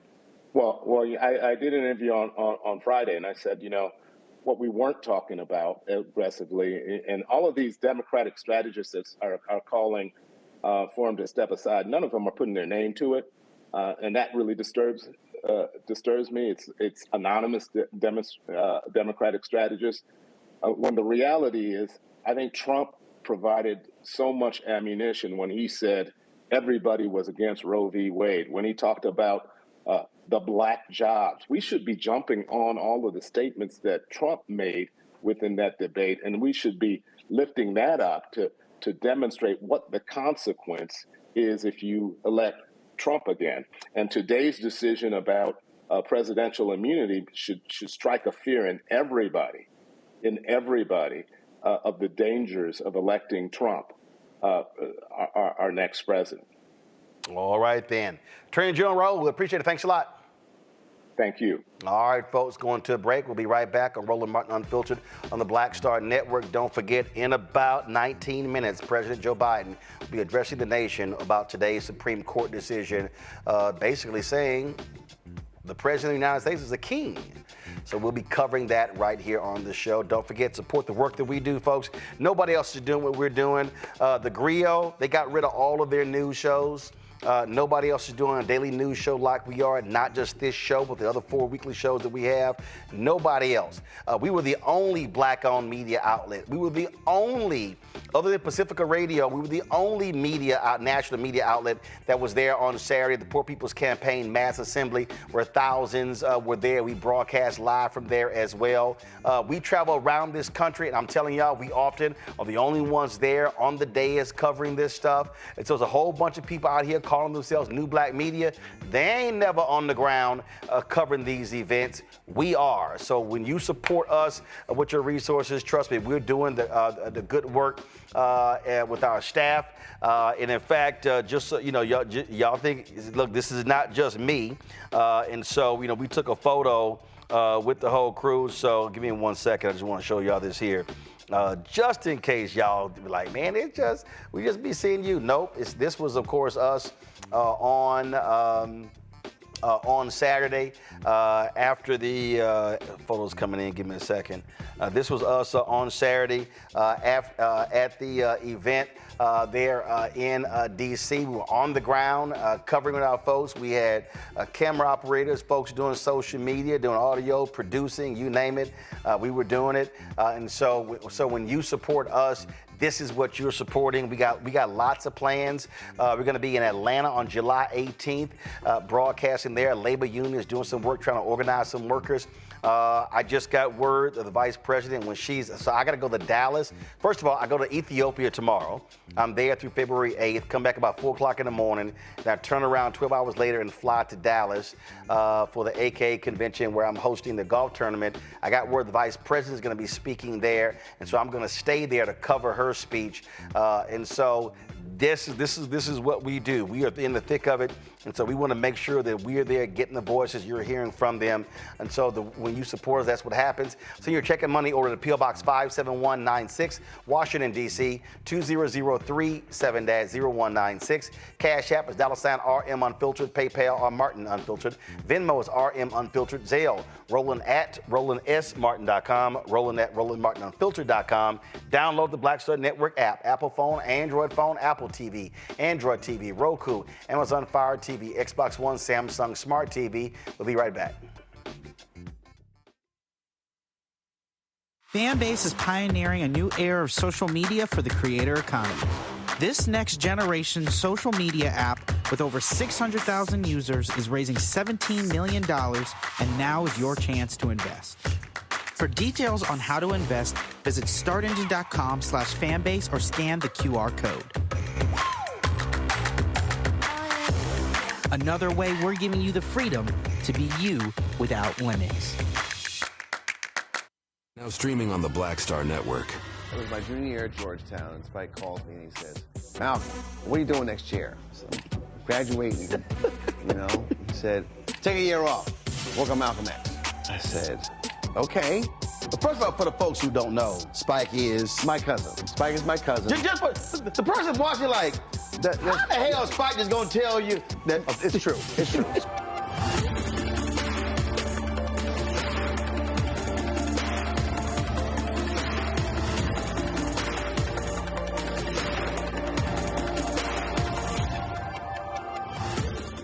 Hey, yo, what's up? This is Mr. Dalvin right here. What's up? This is KC. Sitting here representing the JODECI, that's Jodeci. Right here on Roland Martin Unfiltered.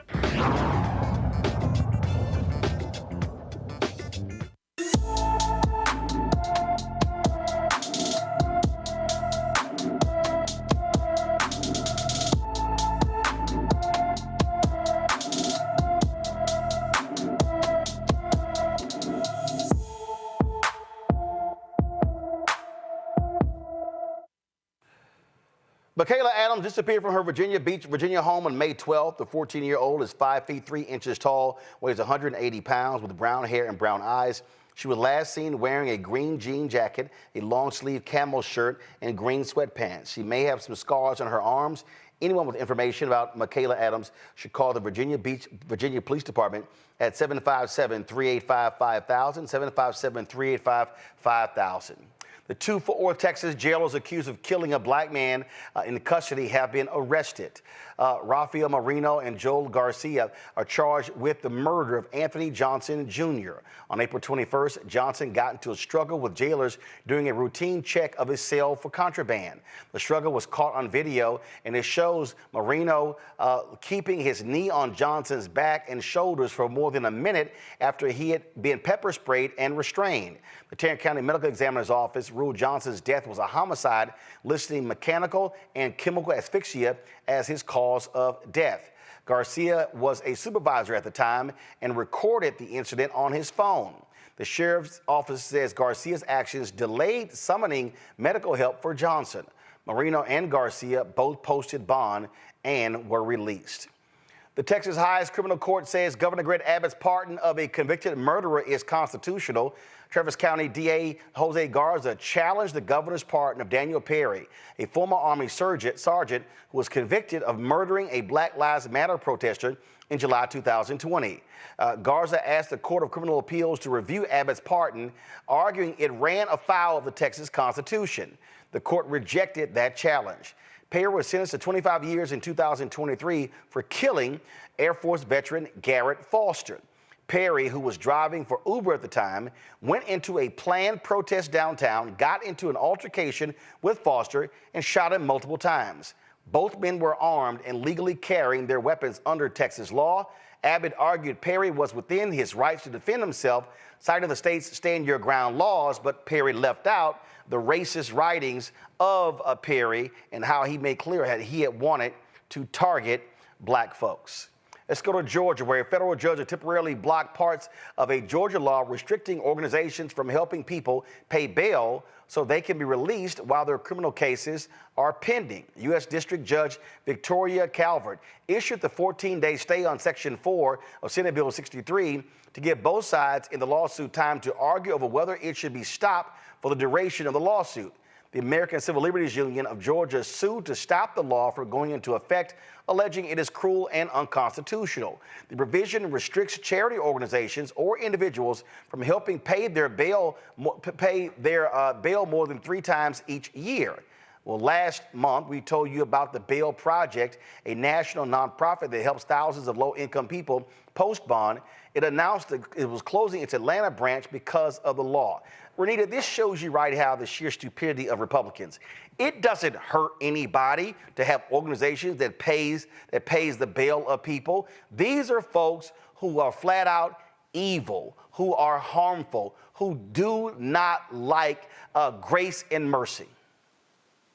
Well, and I agree, it is a sheer hypocrisy of Republicans, but I'm going to say for a different reason. So this all came about, and they passed this bill pretty quickly in the last legislative session because they were upset that protesters who have been protesting about Cop City were getting bailed out by organizations, and they really wanted to stop that. They also had a long track history of pretty much any dissent that would come up in Georgia, whether it be like planned civil disobedience or any of that stuff. They were just tired of basically progressives getting together to bail folks out where they were trying to keep them in jail. And so that's what this law was really about. When they passed this, I knew it would have constitutional challenges in court because basically the law says that no organization is able to bail out more than 3 people at a time. And as you mentioned, I think it talks about how many times you can bail someone out in a year. But at the end of the day, putting money towards bailing folks out is a type of speech. And people do have freedom of speech. And so at the time it passed, the immediate conflict I knew it would probably have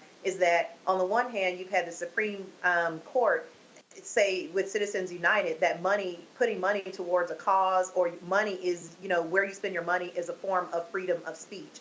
Okay, so then how can these bail funds, people giving money to bail folks out of jail, how is that not a type of speech? People are giving money and wanting these organizations to bail folks out because they are saying that they do not feel like people should be in jail for these issues. And so I knew that this was going to have an issue, and I'm glad to see this injunction because it is a completely unconstitutional law. And to your point, Republicans, very hypocritical. They pass bills all the time that they know are unconstitutional, but they don't care because they feel like, hey, all the time that it's in effect until we can go to court and the bill be found unconstitutional is all a win for us. This is just crazy, and it goes to show you what you're dealing with, the punitive laws that Republicans pass when they have control, Julian, in these states, especially southern states. We have to look at the economic underpinnings of this. When someone is in jail and they have to be bailed out, they don't have sufficient funds themselves. What's going on? The jail is making money. The person is not making money. Fast forward, organization chooses to help them by bailing them out. What's wrong with that? I mean, there's something very right about that. Why is someone going to be held? Some people who can't make bail are held for weeks, sometimes even months. And that makes no sense at all. But meanwhile, of course, the jail is making money. The county is making money. We have to really be clear about that. So it's not only is it mean-spirited, but it's predatory capitalism at its very worst. You've got people who are raising money. So I'm going to go into my funds and give this organization money to help bail people out. And bailing folks out around Cop City was nothing more than justice. Cop City was a horribly conceived idea. The community protested it. And this is just a reaction to people protesting. And we've seen the reactions to protesting that make no sense, but then make lots of sense. We see the laws that have been passed at the congressional level, at local levels, about people who are protesting and how the penalties for protesting have become greater. More time in jail, higher bail, higher fines. And so this is not surprising, and it's very consistent. Forgive me, Radita, I'm not talking about your state, but it's very consistent with what happens in Georgia and other southern states. Very, very consistent. And it's something that needs to be resisted because it really, you ruin people's lives when you have them in jail. I have a young colleague who couldn't get bailed out, didn't call nobody, which was silly, and spent 4 months in jail, interrupting his doctoral program and a number of other things. I'm like, why didn't you call him back? He was ashamed, and he didn't do it. Eventually, they figured that out, but meanwhile, that's a chunk out of his life and some classes he has to take over. On Congo.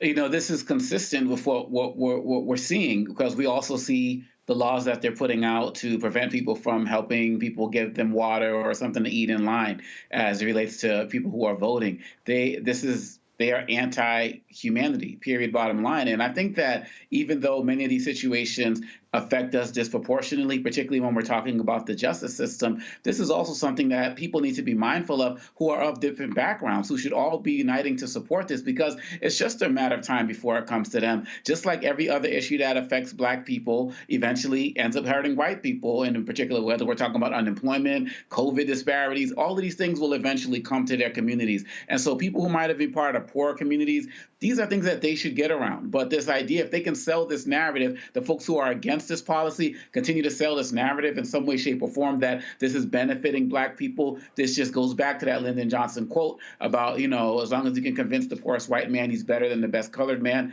he won't realize you're picking his pocket. Give him someone to look down on and empty his pockets for you. This is inhumane. But this is not the only issue that we're seeing as it relates to this, but it's another example of how we should be on notice, because they don't want us to be able to experience any type of joy, any type of relief, or the ability, as Dr. Malveaux was saying, to actually be out and work and pull ourselves up by our bootstraps, right? Isn't that what they say? The fact of the matter is, these are not convicted felons. Hey, Donald Trump, these are people who are awaiting trial, people who might actually be innocent of what they were arrested for, and they deserve an opportunity to be out and live their full life, just like those two officers you just talked about in the last segment who were able to get bailed out and are living their lives while they're waiting trial for murder. Folks, let's go to Oklahoma, where Oklahoma teachers from the 5th through the 12th grade will now be required to incorporate the Bible into the curriculum as instructional support. On Thursday, the Oklahoma School Superintendent Ryan Walters sent a memo about this mandate. During a meeting, he explained why the Bible will be taught in state schools. Today, regarding the Bible and the Ten Commandments. My staff has been looking at Oklahoma statute. We've been looking at Oklahoma academic standards. And it's crystal clear to us that in the Oklahoma academic standards, under Title 70, multiple occasions, the Bible is a necessary historical document to teach our kids about the history of this country, to have a complete understanding of Western civilization, to have an understanding of the basis of our legal system, and is frankly, when we're talking about the Bible, one of the most foundational documents used for the Constitution and the birth of our country. We also find major points in history that refer to the Bible, that reference the Bible. We see multiple figures, whether we're talking about the Federalist Papers, constitutional conventional arguments, and Martin Luther King Jr., who use it as a tremendous impetus for the civil rights movement and tie many of those arguments back to the Bible. It is essential that our kids have an understanding of the Bible and its historical context.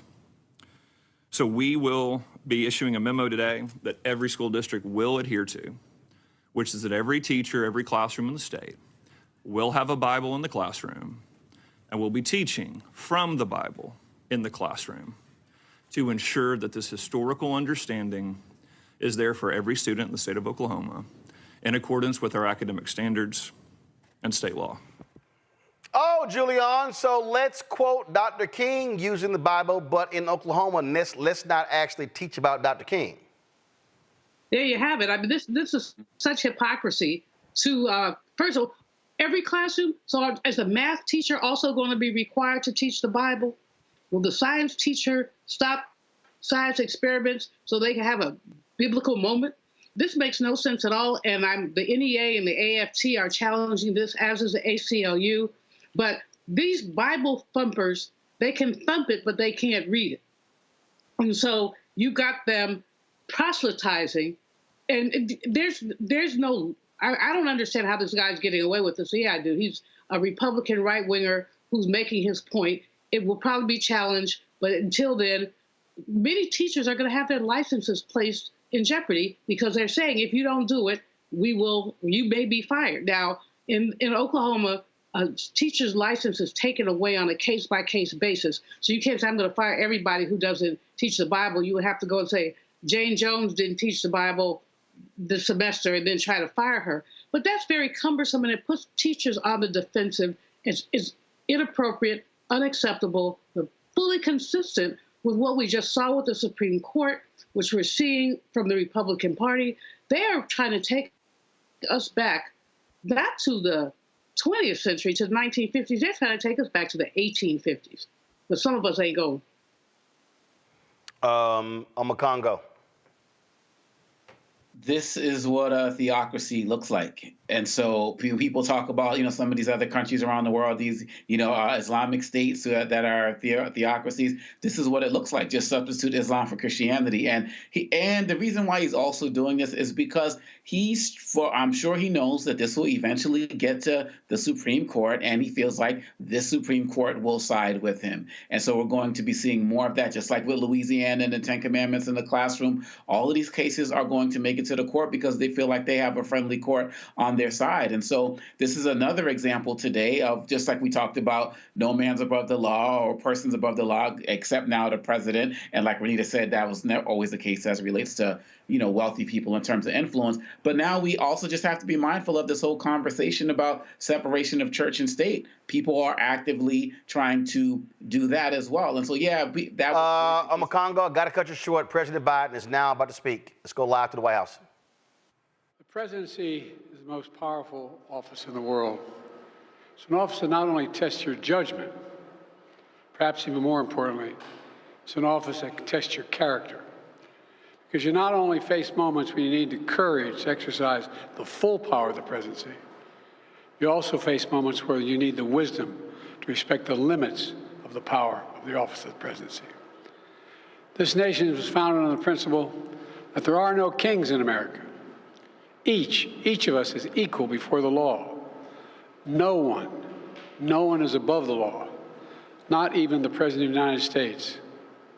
With today's Supreme Court decision on presidential immunity, that fundamentally changed.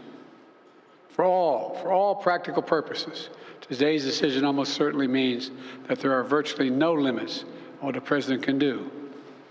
This is a fundamentally new principle, and it's a dangerous precedent, because the power of the office will no longer be constrained by the law, even including the Supreme Court of the United States.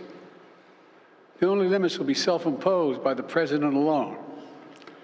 This decision today has continued the court's attack in recent years on a wide range of long-established legal principles in our nation, from gutting voting rights and civil rights, to taking away a woman's right to choose, to today's decision that undermines the rule of law of this nation. Nearly 4 years ago, my predecessor sent a violent mob to the U.S. Capitol to stop the peaceful transfer of power. We all saw it with our own eyes. We sat there and watched it happen that day. Attack on the police, the ransacking at the Capitol, a mob literally hunting down the House Speaker, Nancy Pelosi, gallows erected to hang the Vice President, Mike Pence. I think it's fair to say it's one of the darkest days in the history of America. Now the man who sent that mob to the U.S. Capitol is facing potential criminal conviction for what happened that day. And the American people deserve to have an answer in the courts before the upcoming election. The public has a right to know the answer about what happened on January 6th before they are asked to vote again this year. Now, because of today's decision, that is highly, highly unlikely. It's a terrible disservice to the people of this nation.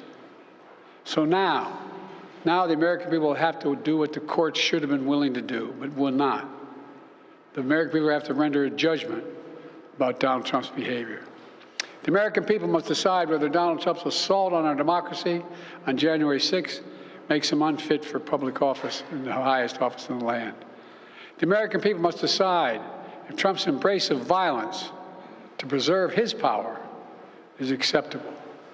Perhaps most importantly, the American people must decide if they want to entrust the president once again, the presidency, to Donald Trump, now knowing he'll be even more emboldened to do whatever he pleases whenever he wants to do it. You know, at the outset of our nation, it was the character of George Washington, our first president, to define the presidency. He believed power was limited, not absolute. And that power always resides with the people, always. Now, over 200 years later, with today's Supreme Court decision, once again, it'll depend on the character of the men and women who hold that presidency that are going to define the limits of the power of the presidency, because the law will no longer do it. I know I will respect the limits of the presidential powers I have for 3.5 years, but any president, including Donald Trump, will now be free to ignore the law. I concur with Justice Sotomayor's dissent today. Here's what she said. She said, in every use of official power, the president is now a king above the law. With fear for our democracy, I dissent. End of quote. So should the American people dissent. I dissent. May God bless you all, and may God help preserve our democracy. Thank you. And may God protect our troops.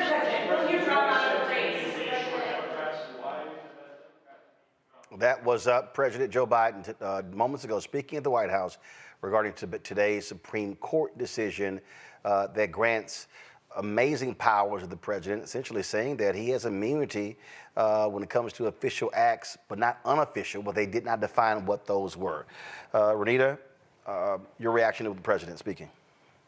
Well, I'm glad that he broke it down in plain language what the ruling meant, because I think a lot of times these Supreme Court rulings can become convoluted for many people who don't. It's not that they don't know how to read English and don't understand English, but a lot, again, as I always say, families are trying to raise their kids and trying to take care of business. They don't have time to become an expert in government, and so I'm glad that he did break it down for people what this really means. I do think that many people are starting to see that, you know, the Supreme Court is certainly, as I said before, acting in ways of making decisions that benefit the majority on the court, which is a conservative majority, and less in an effort to hold up the Constitution, which is what they were sworn to do. So I think that that was a good showing by President Biden in just breaking down exactly what's going on with the Supreme Court. Also important on Congo to keep going back to and reminding people January 6th, January 6th, January 6th. Oh, absolutely. And I was going to speak on that as well, because he's actually campaigning on this, and he's using this as part of his campaign, as opposed to, you know, trying to sugarcoat it, saying, you know, oh, I respect democracy. No, these are real things that are happening. There's a man out there who wants to be a tyrant and a dictator, and President Biden is somebody who won't even pardon his own son. I mean, so just to talk about the stark differences as it relates to how one sees the rule of law versus the other, Biden has to keep campaigning on this, and those Democratic strategists and all that should be figuring out how to help keep democracy on the ballot as opposed to trying to get Biden off of it. Julian? This Supreme Court ruling gives Democratic strategists and others lots of room to set up hypotheticals, as Justice Sotomayor did. I mean, she laid it out. All these things are illegal. So I think President Biden, first of all, I appreciate his very strong showing. And as Renita said, he broke it down. This is what this is about. So we appreciate that. Secondly, I think that people have to take the ball and run with it now. And so what can the Orange Man do? Not only that, but in terms of the other cases, how does this affect some of the other cases? I mean, Jack Smith, I guess, can't talk because he's the prosecuting attorney, but someone needs to be talking for him about what this all means. But this ruling, as we've said earlier, is a blow, but the president is timing up for it. He came back in the way that we're expecting him to continue to come back as the campaign continues. And plus, all the people who are whining, saying, why is the president speaking on this? Well, there you go. You know, they wanted him to speak this afternoon, so what do? You speak during prime time. Bigger audience. Makes a hell of a lot more sense. Hey, y'all, Steve Bannon lost all of his different appeals, and so he had to report to federal prison today I love this here. While he was having, he had this little rally outside of the prison, and this is this fool and Marjorie Taylor Greene speaking. I just love this because remember when Peter Navarro kept having a news conference and the people behind him wouldn't let him talk? Yeah, they show up today. Gotta love them. Watch this.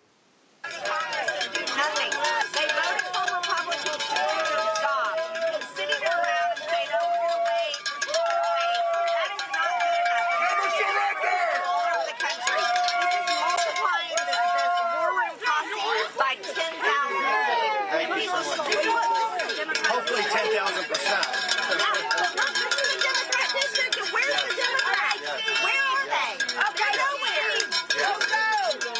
Look, folks, if it took me going to prison, remember, the reason I chose Danbury, I asked for Danbury for a very specific reason. Back in the only other person that's ever been sent to prison for a congressional subpoena, not going to a House subpoena, for contempt, held in contempt, was Rig Lardner Jr. Back in the 1940s, during the House Un-American Activity investigation, Columbia Studio fired him, because of his political beliefs. And then he was found guilty. They sent it to the DOJ. He was sent to prison. He was sent to this prison. That's why I requested Danbury, because there's no difference in his fight and in our fight. I'm a political prisoner of Nancy Pelosi. I'm a political prisoner of Merrick Garland. I'm a political prisoner of Joe Biden, the corrupt Biden. I love it. And he was yelling on political prisoner. No, you just simply were an ass who chose not to testify before Congress. It was real simple. You could have done that and avoided prison, but no. So you chose to do so. I saw this one tweet that said, now that he goes to prison, he'll probably be made to take a bath. That was a good one. I was like, yeah, that was a good one right there. That was. Because he doesn't look like he's bathed in a while. You ain't lying. I swear that man wore the same clothes. All right, y'all. I am going to be, for the first time since 2007, I will not be attending Essence Festival. I will be headed to Ethiopia tomorrow. Go to my iPad, Anthony. The Arkwood African Film Market and Awards Conference is taking place in Addis Ababa, Ethiopia. And so July 5th through 6th. And so I head there with director Tim Reed. And so I am one of the guests of honor. So looking forward to interacting with a number of African filmmakers. Also, so with the conference, they're going to be live streaming some of that as well. And so we're going to be carrying that on the Black Star Network. And so we'll have guest hosts for a couple of days. I'll try to hop on, but I think when we're live, it's something like 1 or 2 a.m., maybe 3 a.m. in Ethiopia. I don't know. So we'll see. But I'll try to make that happen. So I'll be, of course, shooting lots of stuff while I'm there. And so looking forward to that. And so we'll be making that trip to Ethiopia. And so we'll definitely still be in good hands. Then, of course, I come back July 8th. And then immediately turn around and go to Dallas for the AKA convention, where I'll be there for a couple of days as well. So lots of stuff happening. Let me thank Renita Omakongo and Julian for being on today's show. Thank you so very much for being on today's panel. Folks, that's it. Don't forget, support the work that we do. Y'all know how important it is because we're doing stuff other folks are not doing. They choose to ignore it every single day, but we're fighting a good fight. Of course, operating in the spirit of Ida B. Wells Barnett, Frederick Douglass, and so many other pioneers of the black press. And so that is covering the stuff that matters to you. And so we want you to support our work. First of all, on YouTube, y'all should be hitting that like button, y'all. We should be, let's get to 2,500 likes. Okay, we got almost 5,000 folks live right now. So let's hit that like button before I get off. So here's how you can support the work that we do. And I'm telling y'all, I was on a call today with an advertising agency. It is not easy. We see a lot of these ads running on Fox News, but they always saying, oh, no, it's brand safety. And we're like, but y'all run ads over there, but you can't run ads over here. happens all the time. So your support matters. This is what our goal is. Our goal is to get 20,000 of our fans contributing on average $50 each a year. That's $4.19 a month, 13 cents a day. We've got folks who, I'll just show y'all, did I bring it with me? We got folks, let me go over here.